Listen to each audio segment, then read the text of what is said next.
Hello student, आज हम अपने नेटवर्क एनालिसिस एंड सिंथेसिस के अगले टॉपिक की तरफ मूव करेंगे जो कि है इंसिडेंस मैट्रिक्स। जैसा कि हमने पहले क्लासेस में देखा है कि एक हमारे पास इलेक्ट्रिकल सर्किट होता है जिसे कि हम कन्वर्ट करके एक ग्राफ क्रिएट करते हैं और उस ग्राफ से कुछ इंफॉर्मेशंस निकालते हैं जो कि हमको हेल्प करती है किसी भी इलेक्ट्रिकल सर्किट को सॉल्व करने के लिए। आज हम एक नई मैट्रिक्स के बारे में देखेंगे। ये मैट्रिक्स हर इलेक्ट्रिकल सर्किट को सॉल्व करके और उससे कुछ करंट और वोल्टेज की इंफॉर्मेशन निकालेगी जिससे कि हम किसी भी इलेक्ट्रिकल सर्किट को बहुत आसानी से सॉल्व कर सकते हैं।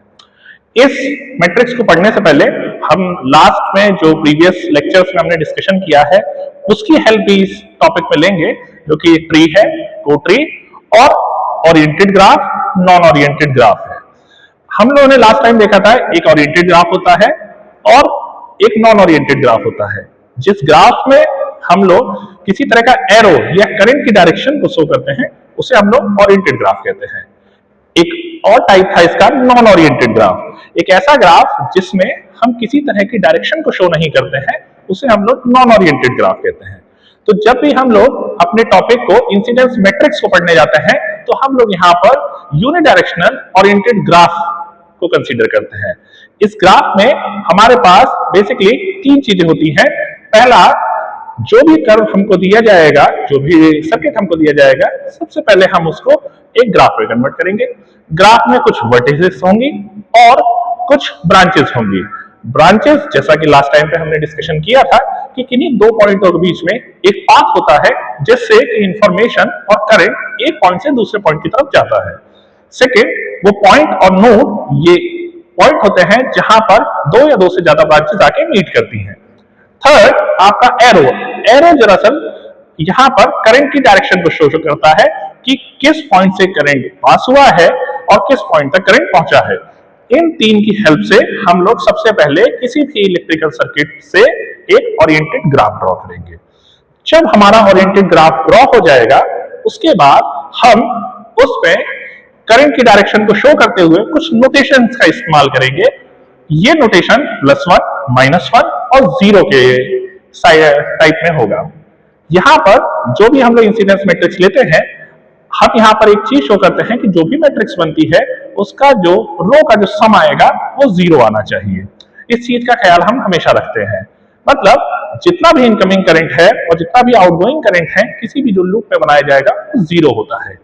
सेकेंड, हम लोग यहाँ पर एक चीज और देखना पसंद करेंगे कि जब भी हम लोग कर्व को ड्रॉ करते हैं तो किसी पॉइंट पे या किसी वर्टिसेस पे कितनी ब्रांचेस आके मीट कर रही हैं। तो सबसे पहले स्टार्ट करते हैं, एक हम कर्व लेंगे, एक इलेक्ट्रिकल सर्किट को ड्रॉ कराएंगे हम एक इलेक्ट्रिकल ग्राफ में और उस ग्राफ से क्या क्या इंफॉर्मेशन हो सकती है उसको देखेंगे। तो आइए सबसे पहले लेते हैं हम एक कर्व जो कि तीन इस तरह हमने यहां पर पॉइंट प्लेस किए।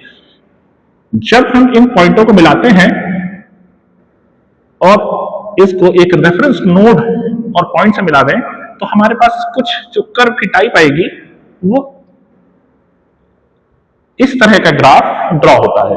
इसे हम लोग नॉन ओरिएंटेड ग्राफ कहते हैं। लेकिन जब हम इसमें यहां पर देखिए वर्टिसेस है, first, second, third, fourth and fifth. इन पॉइंटों के बीच में जो लाइन है ये ब्रांचेस को रिप्रेजेंट करती है, जैसा कि हमने अभी थोड़ी देर पहले डिस्कस किया। जब हम इसमें कुछ एरोज स्टार्ट करते हैं और उनको एक डायरेक्शन में शो करते हैं तो ऐसे ग्राफ को हम लोग ओरिएंटेड ग्राफ कहते हैं। अब जब भी हम लोग इंसिडेंस मैट्रिक्स निकालने वाले होते हैं तो हम एक चीज पर फोकस करते हैं कि हमारे पॉइंट्स कहां कहां पर है या वर्टिसेस कहां पर है। तो यहां पर हमने इसकी नंबरिंग की है A, first, second, third, fourth and fifth. और ब्रांचेस को भी कुछ नोटेशंस यूज करके उसको नाम दे देते हैं, A, B, C, D, E, F and G. जब अभी हमने देखा कि यहाँ पर कुछ पॉइंट्स हैं, अगर इस पॉइंट पे हम लोग फोकस करें, हम देख रहे हैं इस पे एक ब्रांच पे करंट इनकमिंग जैसा शो हो रहा है और एक पॉइंट पे यहाँ पॉइंट 1 से पॉइंट 2 की तरफ करंट जाता हुआ शो हो रहा है। तो इसको इनकमिंग और आउटगोइंग करंट कहते हैं। जब हम लोग मैट्रिक्स क्रिएट करते हैं तो वहां पर जो इनकमिंग और आउटगोइंग ब्रांच होती है वहां पर ए और बी का यूज ना करके हम लोग +1 और -1 से रिप्रेजेंट करते हैं। तो +1 किसको रिप्रेजेंट करेंगे और -1 किसको रिप्रेजेंट करेंगे, हम इसके लिए देखेंगे। जो पॉइंट्स होते हैं और जो कोफिशिएंट होते हैं, अगर मैं इंसिडेंस मैट्रिक्स को मैं A से रिप्रेजेंट करूं, जो कि कैपिटल A है, और I and J, here I denotes the point first and J denotes the point second, तो जो भी हमारा कोफिशिएंट आएगा इंसिडेंस मैट्रिक्स में, अगर उनकी वैल्यू AIJ रहे, तब अगर उसमें +1 नोटेशन आती है, इसका मतलब है कि करंट आपका इस पॉइंट से दूसरे पॉइंट की तरफ जा रहा है, और आउटगोइंग करंट के लिए हम लोग +1 नोटेशन का यूज करेंगे। तो इसके लिए हम आउटगोइंग करंट के लिए +1 का नोटेशन यूज करते हैं। सेकेंड, जब हम यहां पर -1 यूज करेंगे, इस टाइम पे हम लोग देखें कि एक ऐसी ब्रांच जिसमें करंट 5 से फर्स्ट की तरफ इनकमिंग नेचर का आ रहा है, अगर हम पॉइंट 1 को कंसीडर करते हैं, तो ऐसे टाइम में इसको हम लोग कहते हैं उस पॉइंट के लिए incoming current. And third one is 0।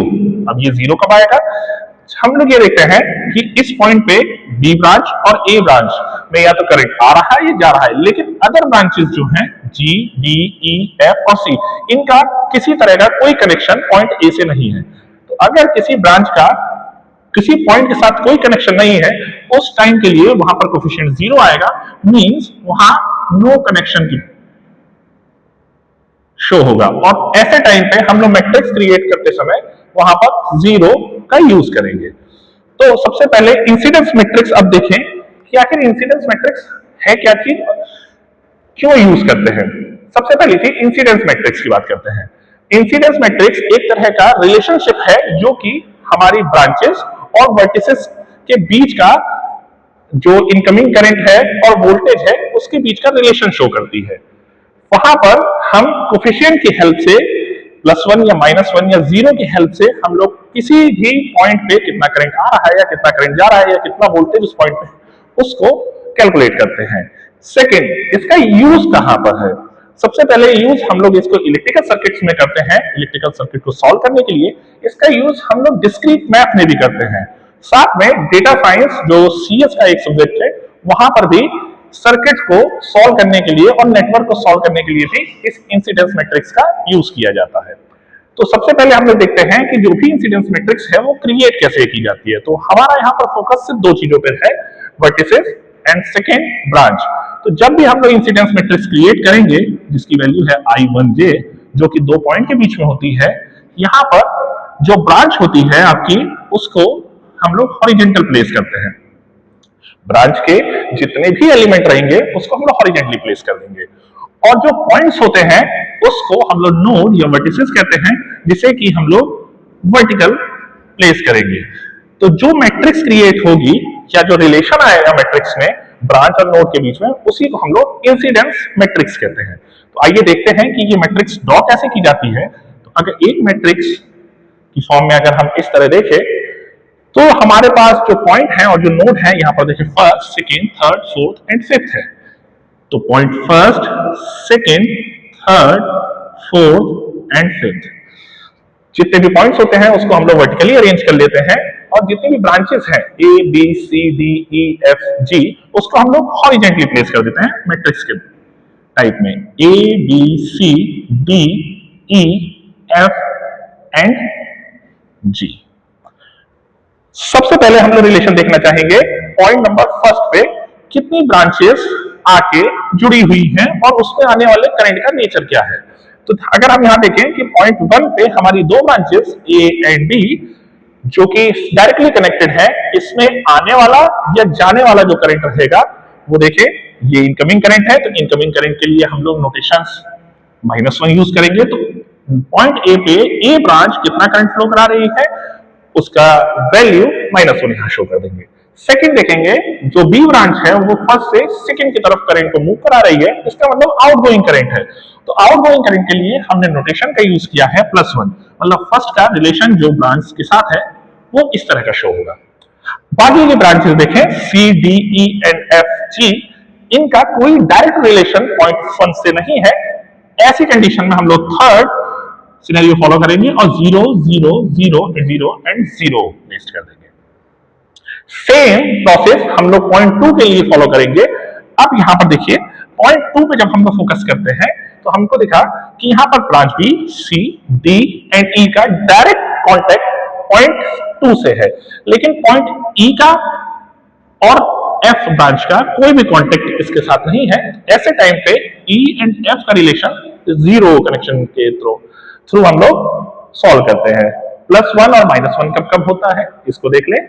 Point 2 पे जो बी ब्रांच है वो इनकमिंग करंट शो कर रही है, ए का कोई रिलेशन ना होने की वजह से हम लोग यहां पर 0 प्लेस कर देंगे। बी इनकमिंग करंट, इनकमिंग के लिए सेम प्रीवियस की तरह हमने जो भी नोटेशन यूज करा था -1, सी आउटगोइंग करंट +1, डी आउटगोइंग और जी आउटगोइंग, तो डी में +1, ई 0, एफ 0 और जी +1। पॉइंट 3 पे हम लोग मूव करें। पॉइंट 3 पे सिर्फ 2 ही ब्रांचेस का कनेक्शन है, डी एंड ई। तो डी के लिए इनकमिंग करंट है और इनकमिंग के लिए जैसा कि हमने पहले भी बताया है -1, और ई आउटगोइंग ब्रांच रहेगी जिसके लिए +1 और बाकी पॉइंट्स के लिए 0 0 0। Now move on the fourth point. Fourth point पे ई, जी एंड एफ का रिलेशन है। जी इज द इनकमिंग करंट और इनकमिंग के लिए जैसा कि हमने देखा जी -1, E -1 and F +1, F +1 and E -1, और बाकी ब्रांचेस का कोई कांटेक्ट नहीं है, इस वजह से 0 0 and 0। Now move on the fifth point. Here A, C and F directly 0.5 से जुड़ी हुई हैं, बाकी ब्रांचेस 0.5 से इसका कोई कांटेक्ट नहीं है, तो इनके लिए नोटेशन हम लोग 0 यूज करेंगे। ये आउटगोइंग करंट है, आउटगोइंग के लिए +1। अगर देखें C इनकमिंग है -1, B का रिलेशन नहीं होने की वजह से 0, D का कोई रिलेशन नहीं है 0, E का रिलेशन 0, F का रिलेशन इनकमिंग होने की वजह से, इनकमिंग करंट होने की वजह से यहां पर हम लोग देखें -1 एंड लास्ट वन इज 0। सो जो ये मैट्रिक्स है हमारी, इसको हम लोग कहते हैं complete incidence matrix of this graph. इस तरह हमको जो भी ग्राफ दिए जाएंगे, हमको पॉइंट्स, वर्टिसेस और ब्रांचेस की इंफॉर्मेशन पता होनी चाहिए और उसके रिस्पेक्ट में किस तरह की नोटेशन +1, -1 और 0 किस तरह की नोटेशन का यूज करना है, इसका यूज करके हम लोग कंप्लीट इंसिडेंस मैट्रिक्स ड्रॉ कर सकते हैं। कभी कभार क्वेश्चन पूछा जाता है इसमें कि आप चेक कैसे करेंगे कि जो हमारी इंसिडेंस मैट्रिक्स है वो सही है। तो हमने जैसा कि पहले स्टार्टिंग में ही बताया था, जब भी हमको ये चेक करना हो कि हमने जो मैट्रिक्स ड्रॉ करी है वो सही है या नहीं है, तो हम लोग क्या करते हैं, पूरे वर्टिकल लाइन का जितना भी सम होगा अगर वो 0 आ जाता है तो इसका मतलब हमने जो भी नोटेशंस यूज करी हैं ब्रांचेस में वो सही है। अगर यहां देखिए -1 +1 इज 0 0 0 0, सबका एडिशन कर दे 0, यहां पर +1 -1 0, +1 -1 0, +1 -1 0 0 0 0, अगर सबका ऐड करें 0 और यहां पर सम करें 0 0 एंड 0। अगर हमको चेक करना है तो हम अगर 0 नीचे क्रिएट कर देते हैं तो इस तरह की मैट्रिक्स को हम लोग कंप्लीट इंसिडेंस मैट्रिक्स, और जो भी मैट्रिक्स आपने बनाई है वो बिल्कुल सही होती है। कुछ जगहों पे हमसे कंप्लीट इंसिडेंस मैट्रिक्स नहीं पूछी जाती है, वहां पर एक नए तरीके की मैट्रिक्स पूछी गई है, रिड्यूस्ड इंसिडेंस मैट्रिक्स की बात करी गई है। ऐसा अगर आपको क्वेश्चन पूछा जाए किसी भी पेपर में तो आप क्या करेंगे उसमें? रिड्यूस्ड इंसिडेंस मैट्रिक्स ज्यादातर जो हम लोग यूज करते हैं वो मेमोरी को रिड्यूस करने के लिए यूज करते हैं। उसमें हम लोग किसी एक ब्रांच को रिमूव कर देते हैं, तो उससे रिलेटेड जितने भी कोफिशिएंट होते हैं वो वहां से रिमूव हो जाते हैं, और जो भी आपका साइज होता है मैट्रिक्स का वो रिड्यूस होने की वजह से मेमोरी की रिक्वायरमेंट कम हो जाती है। इस मैट्रिक्स को हम लोग स्पार्स मैट्रिक्स भी कहते हैं। रीजन है उसका कि अगर आप देखें तो मैक्सिमम जो कोफिशिएंट हैं आपके मैट्रिक्स के वो 0 होते हैं, तो इस टाइम पे आपकी जो मेमोरी की रिक्वायरमेंट होती है वो कम होती है और किसी भी मैट्रिक्स को बहुत आसानी से सॉल्व किया जा सकता है बिना इक्वेशन लिखे हुए। ये आपका सेकंड टाइप है। अगर आप इसमें रिड्यूस इंसिडेंस मैट्रिक्स देखना चाहें तो हम क्या करेंगे, किसी एक पॉइंट को सिलेक्ट करते हैं सपोज हमने 0.5 को सेलेक्ट किया और अपनी मैट्रिक्स से इसको रिमूव कर दिया। अब अगर हम यहां पर इस मैट्रिक्स का साइज देखें तो हमारे पास सिर्फ 4 पॉइंट रहेंगे, तो 4 multiply by 3, 3, 6 and 7, 4 multiply by 7 की मैट्रिक्स है, जबकि लास्ट टाइम पे हमारी 5 मल्टीप्लाई बाई 7 की मैट्रिक्स थी। तो साइज रिड्यूस होने की वजह से हमारी मेमोरी की जो रिक्वायरमेंट है किसी भी सर्किट में वो कम हो जाती है। Thank you.